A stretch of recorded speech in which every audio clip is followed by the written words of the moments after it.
Kindly recite Surah Fatiha for the grandfather of Meherban Ali, Sayyid Hussain Shah Shamsi Sabzwari Tabrizi.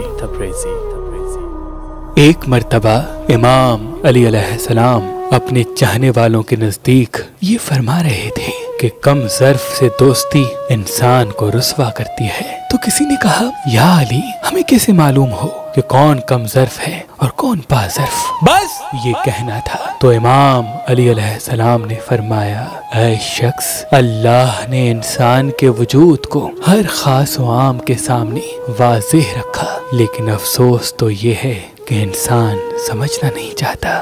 یاد رکھنا، ظرف کو پہچاننے کا ترازو یہ ہے کہ تم انسان کو عزت دو۔ اگر وہ با ظرف ہوگا تو تمہاری دی گئی عزت سے زیادہ تمہاری عزت کرے گا، لیکن اگر کوئی کم ظرف ہوگا تو وہ خود کو محترم سمجھ کے تمہیں حقیر سمجھے گا۔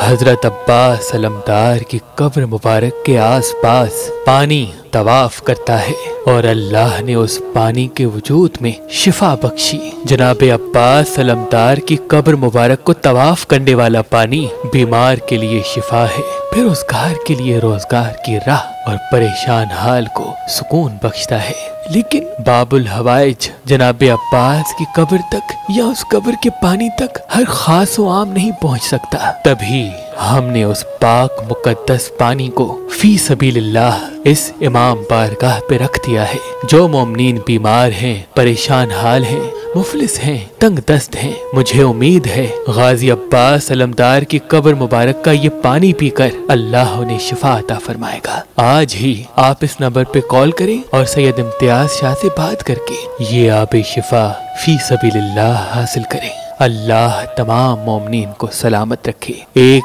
فقیر سید کی طرف سے جناب عباس علمدار سے عقیدت رکھنے والوں کو ایک تحفہ آب شفا، ایک تحفہ آب شفا، ایک تحفہ آب شفا۔